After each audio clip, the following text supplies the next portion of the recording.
Good evening. This is Glenn Ford. Everything in your life and everything in mine changed about a year ago when the first atomic bomb fell. These changes have to do not only with war, but also with peace. Right now, we are facing the great decision of what to do about the control of atomic energy. A more abundant world than we've ever known lies ahead for us if man is wise enough to banish the threat of the atom and put atomic energy to work for him. The world ahead is ours for the making.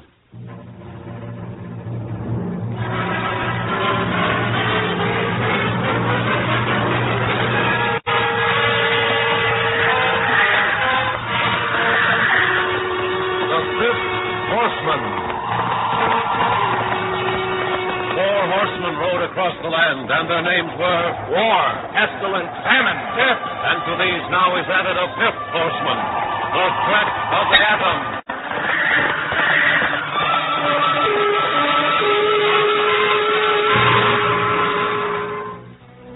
The National Broadcasting Company and its affiliated independent stations present The 5th Horseman, written and produced by Arnold Marquis. Here is the plain truth about the awesome danger and the great promise of atomic energy, and the choice which faces mankind. Starring Glenn Ford, this is the 3rd in the series titled Promise.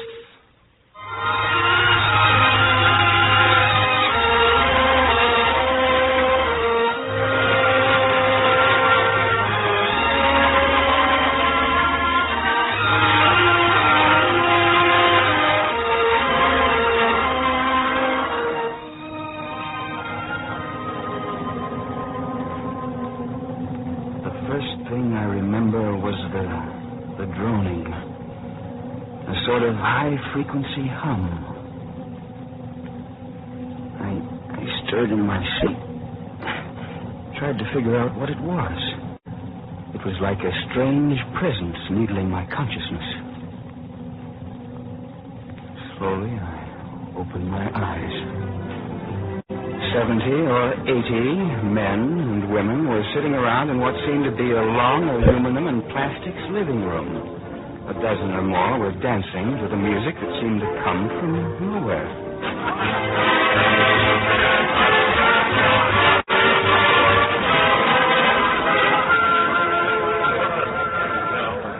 I discovered I was seated in a deep sofa. There was a woman beside me. Suddenly, she turned toward the window and inadvertently touched me. Oh. She drew away from me. Oh, I didn't see you. I didn't know. I wasn't aware that anybody was here. I just looked at her. I hadn't seen you aboard. Aboard? You get to know most of the passengers. I looked out of the window. Sky. When I looked back, she was looking me over out of the corner of her eye. Where is your destination? I don't know. Oh. She smiled to cover her bewilderment. I tried to piece together the meaning of what she had said. I must have stared at her in my confusion. When my attention switched back to her, she was studying me only as a woman can do when she speaks of How her long were things. you in Central Asia? I've never been to Central Asia. She looked at me. All at once, I realized how different I looked from all the other men there. Will you excuse me, please? She got up, crossed the room, and disappeared through the door at the far end. I looked out of the window. I saw the horizon, the sky, and the sea far, far under us. I was flying in the stratosphere over the ocean.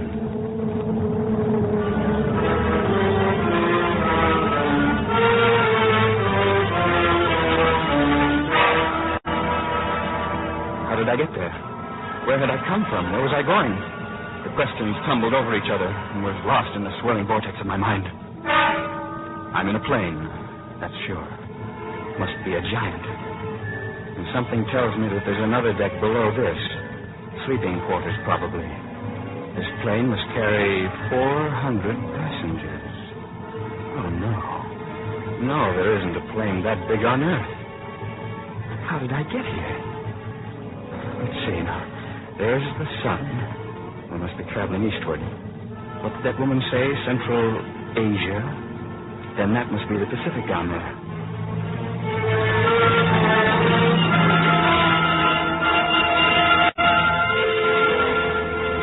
official came directly to me. If you don't mind, sir, would you let me have your name? I told him. He thumbed through some papers. Your name doesn't seem to be on the passenger list, sir. I didn't know what to say. You must have boarded in Central Asia. I've never been in Central Asia. This is a non-stop flight from Central Asia to Samoa. Is it? Would you mind coming with me, sir?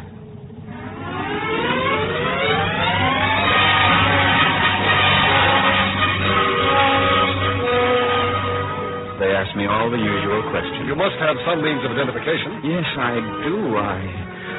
I took out my billfold. Here's my driver's license. Yeah, thank you. I just got it last week.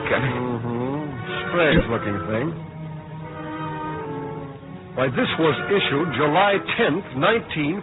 That's what I say. This is 2050. What? This is the year 2050. That license was issued 104 years ago.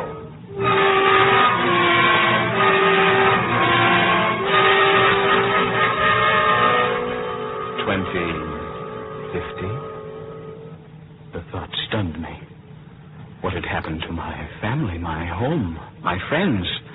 And how did I get here? How did I get here? 2050? Oh, no. No, that was incredible. In about 2 hours, we'll be in Samoa.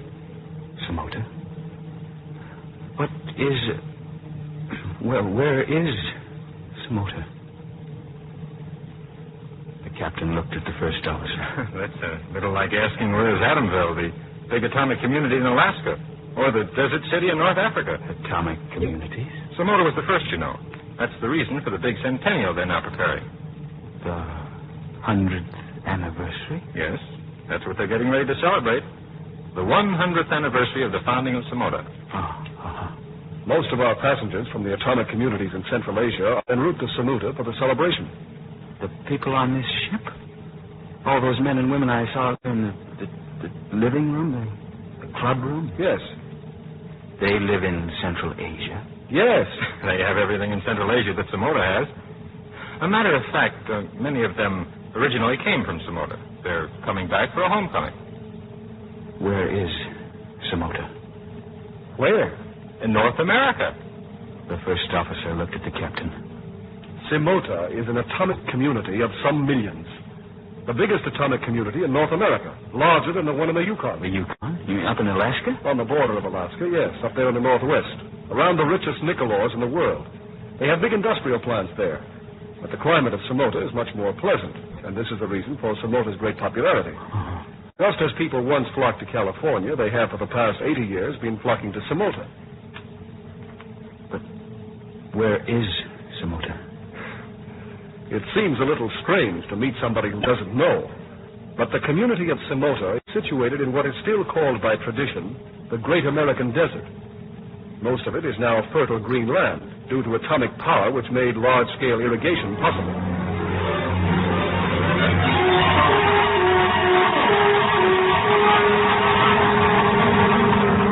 They took me to a comfortable library in the deck below. A dozen or so passengers were sitting there reading. They looked at me quizzically. I looked out of the window at the horizon, the great expanse of the Pacific. I looked at the books on the shelves, read the titles. Atomic propulsion, nuclear fission and power, radiation therapy, the new tradition, to the moon in an atomic rocket ship. Oh?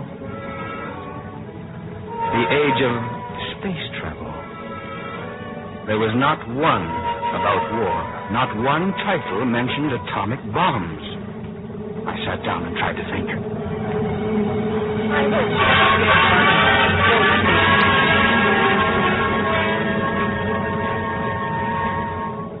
I hope you'll forgive my gaucheness.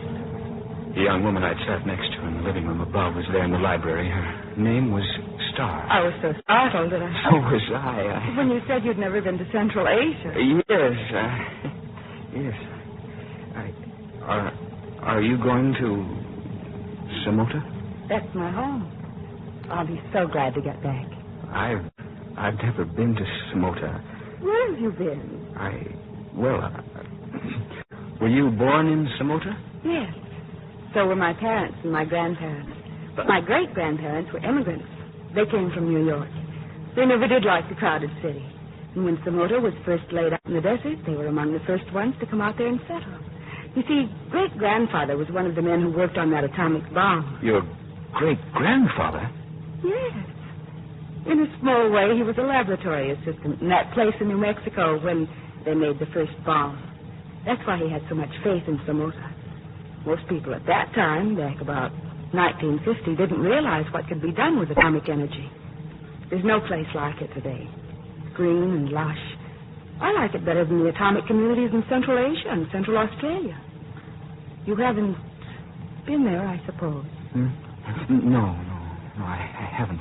Well, where are you from? I'm from Racine, Wisconsin. Oh, yes. I bet atomic energy changed that town, all the factories. Yes. Now, about Samota, you said it was green and lush, eh? It is. The big pumping stations are run by atomic power, so there's plenty of water. Well, where does the water come from? They pump it up from under the desert. Oh. The fruits and vegetables are wonderful. Of course, my brother always raves about the mangoes and coconuts he gets up in the Yukon. But I notice when he comes home weekends, he eats as much of our Samota fruits and vegetables as I do. Mangoes and coconuts in the Yukon? They grow everything up there. Those big hothouses. Oh, listen. San Francisco. 9 cases of the same strange sickness that has been reported from New York have been discovered here in San Francisco. All medical facilities have been mobilized to prevent the outbreak from becoming an epidemic. Will you excuse me, please? Well, of course. I'm going to my stateroom to talk to my folks in Samota.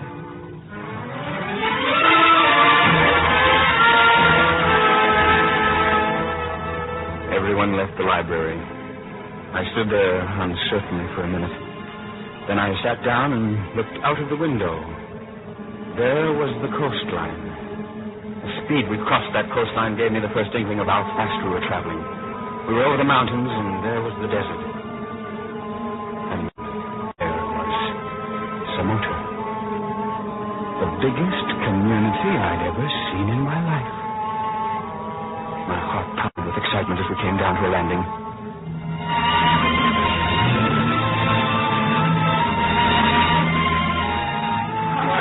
All passengers, this way, please, into the reception center. This way, please, into the reception center. I hope you'll come and see us. Oh, yes. Radio me anytime. Here's my number. She was gone. The guards were waiting to take me to the Office of Science Administration. The captain went along. I wondered about that sickness in New York and San Francisco.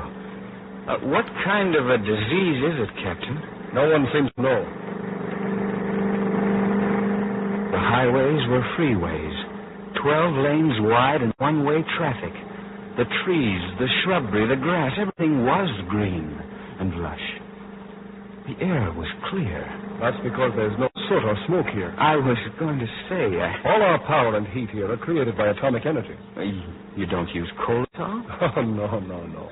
No coal and no fuel oil. And practically all our automobiles are run on light storage batteries charged from atomic power supply lines. In the rest of the country, there are still many old-fashioned gasoline buggies around, but we're about to pass an ordinance prohibiting them from entering Samota. Oh, you see that important-looking building over there? Oh, well, with the great park around it, eh? Yes, that's our Central Atomic Power Station. That? It supplies all the power for Samota, 10 million kilowatts. It would never have been possible to create an industrial community like Samota if we'd had to haul 1 million carloads of coal from thousands of miles away. I tried to imagine the immensity of atomic energy, but my mind trailed out in vague bewilderment. You see, 1 pound of uranium or plutonium gives the same amount of energy as 1,500 tons of coal. I said yes, but I couldn't quite comprehend. We sped down the broad freeway into the heart of Samota. The gleaming, spacious houses, the plastic-paved streets, the broad, shady parkways. Everything told me that this was a different world, a different time. We drew up to a spacious hospital building. They examined me with strange medical equipment. Then, took me to the office of the head doctor. You seem to be all right, but we have one concern about you. You're afraid that I might have brought in that disease, eh? Frankly, yes. It's moving inland from both coasts, and since we cannot seem to find out where you came from, it will be necessary to keep you under observation for a few days, if you don't mind.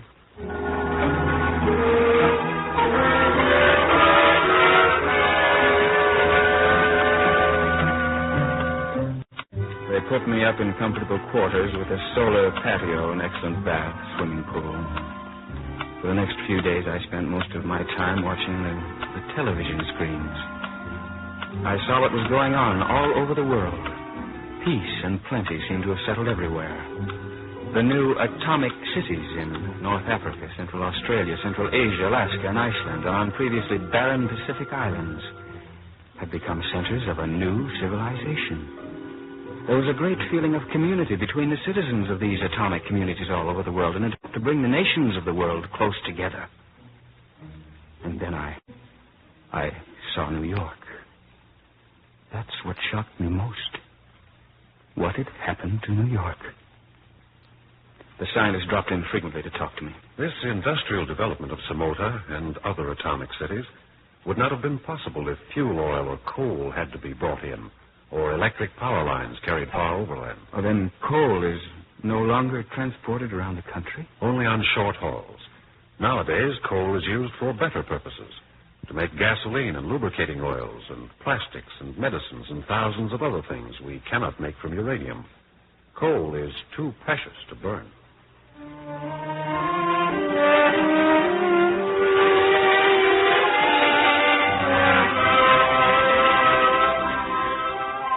A few days later, when they released me, I began to realize how the world had changed, how new abundance had brought new ease and freedom of living and goodwill among nations.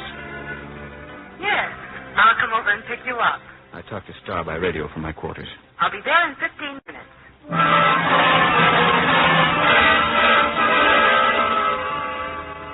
We drove through the community, and I felt like a child being taken uptown for the first time in his life. Everything looked bright and prosperous, designed for free and magnificent living. We drove out to one of the great bauxite mines, luminous smelting works. You act as if you've never seen anything like this in your life. They refine the bauxite right here when they mine it? Well, of course. It seemed incredible. I remember how they used to mine the bauxite in one continent and how that across half the world would be refined into aluminum where there was cheap water power. They do this with all ores? Of course. They even extract the uranium from the pitch blende ore and make plutonium right at the place it's mined, up at Great Bear Lake. And then they fly it in small amounts to all the places it's used. Here and all the other places. And all the power here in Samota comes from that uranium? Yes. That and plutonium. You know something? No. What? I don't know whether to believe you or not.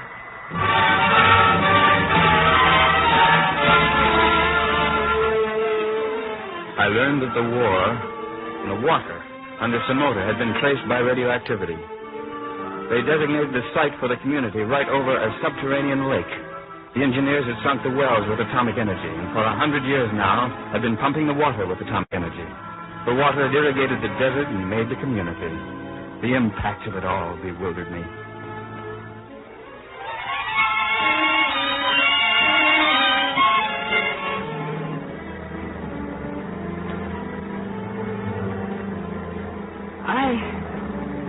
I think I'm becoming ill. I looked at Star.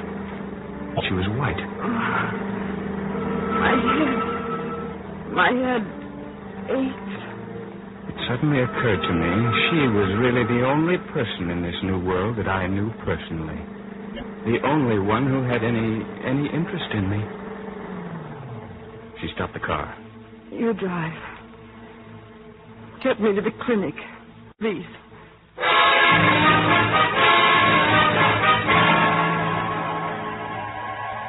She has the same thing that the others have. The others? We have 72 cases here, all developed in the last 12 hours. Is it the same thing they have in New York and San Francisco? Yes. and throughout the rest of the country. The epidemic moved inland from both coasts. Well, what is it? First, the medical authorities in New York thought that it was a recurrence of a virus epidemic that had raged 90 years ago. Now, we're not so sure. The death toll from the epidemic is mounting. Thousands have died in New York, Washington, Cincinnati, Dallas, Chicago, Seattle, Los Angeles, and San Francisco. I offered to help in the clinic. I worked from dawn to dark. More and more victims were brought in with high fever, cramps, and paralysis. Some of them died. I wondered about Star. She's just the same as the others. That's all I could find out.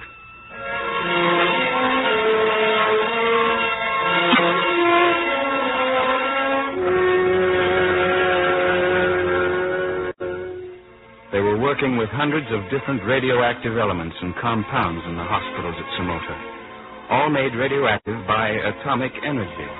With these radioactive preparations, they'd traced down the causes and found cures for many diseases.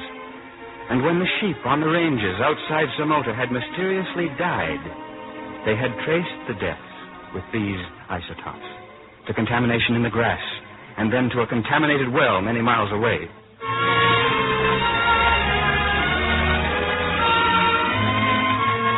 We think we have isolated the virus that caused this disease. The scientist held up a small vial with a tiny bit of what looked like glycerin in the bottom. Now we're going to identify this virus and prepare an antibody for it. With the help of radioactive isotope analysis, we have developed an identification system for proteins, and virus is a kind of a protein, much as police experts identify fingerprints. They sent the virus for identification to the Central Protein Identification Laboratory in Cambridge, in England. They submitted it to different tests in which radioactive tracers played an important role. We tried out various keys to see which ones fitted the locks. That's how he described it to me. Now the virus is back from England with the identification card showing the pattern of its structure. Now we can order from the Central Antibody Laboratory at Rio the antibody to fit this particular virus. Star was growing weaker and weaker. 3 days later, a plane brought the antivirus compound from Rio. We have not yet found an animal which could be infected with this new virus. Dogs and guinea pigs and rabbits all did not respond to it. So we have no other way but to try it out directly on humans. I want them to try it out on me. No, Star. No, let them try it out on somebody stronger. Give yourself a chance. I want them to try it out on me. Tell the doctor I'm ready. They tried it on her. She has a very high fever and delirium. I watched by her side all that day and that night.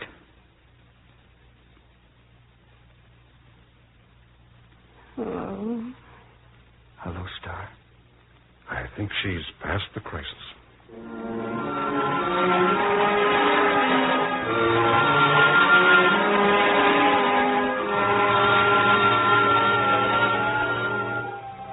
What they learned that day at Somota went out to medical centers all over North America and all the world. The great research centers in Europe, Asia, Africa, Australia, Greenland, Antarctica. All knew about it within an hour. As new discoveries were made, they were immediately radioed to all the other research centers of the world. Soon reports of the results of the new treatment began coming in. San Francisco, the epidemic is slackening off here. Fewer new cases have been reported, and New York, the death toll from the epidemic has dropped off perceptibly here, and indications are now... Chicago, no new cases have developed here, and the death rate has returned almost to normal with a few cases. By the end of the week, there was not one new case in Somota. I sat down and reflected at what had happened. An epidemic had endangered North America, and the science of the entire world had joined forces to overcome it. And now, Somota could go ahead with its centennial. For weeks, I'd been so busy I hadn't thought of what had happened to my world, the world of 1946. And suddenly all this unreality became unbearable. It couldn't be true. It couldn't all this. It couldn't. Where are you going? Star came in. I'm going to leave. Where are you going? Well, I don't know. But I'm going to get away. Leave me? Yes. She stood there and watched me as I walked to the door. Goodbye, Star. Goodbye. I went out into the moonlight, got into the car they'd let me use. I'd send the money back for it when I... What was I talking about? How could I send money back? I pulled away down the broad freeway out of Samota.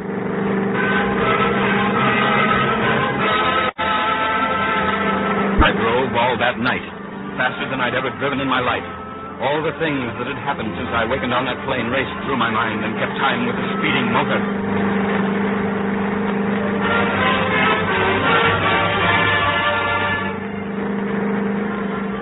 As dawn came, I began to get the feeling that I was in a familiar country. I seemed to remember having been on that road before. What it was, I didn't know. But I knew I'd come that way before. The road that turns the mountains in the distance. By the time the sun was up, I was wetting my lips and driving faster, trying to get to someplace I knew. I slowed down for a big turn, and all of a sudden, there it was. Boulder Dam. Boulder Dam. That's what it was. I'd been there many times. There was the sun. What had happened to it? It was abandoned. It was filled with mud. It was falling into ruin. And then I remembered this mighty structure had generated only 1 million kilowatts of power, only 1/10 of one amount of power that was generated in that little atomic powerhouse in Samota. And so it had become obsolete. It stood there like a forlorn vestige of a world long since gone.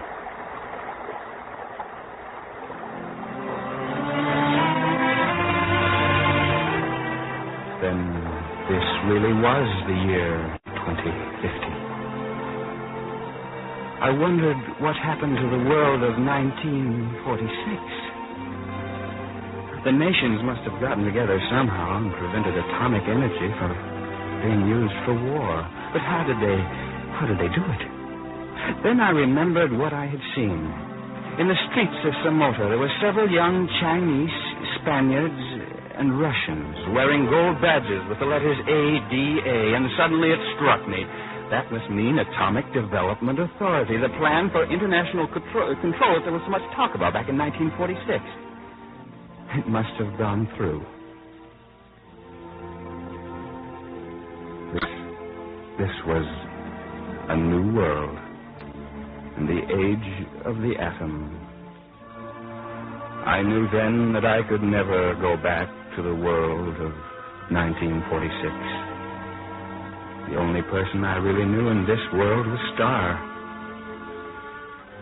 Oh, I got into the car and drove slowly back to Samota.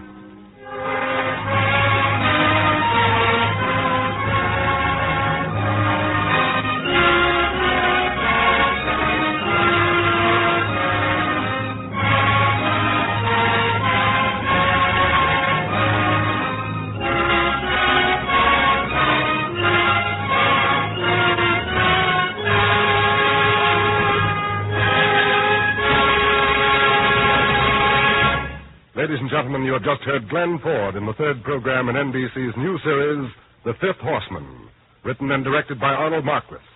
The plain truth about atomic energy and the hour of decision which faces mankind. Next week at this same time, over most of these stations, the National Broadcasting Company will present the fourth program in this series titled Crisis, a story of the 11th hour in man's fight for survival.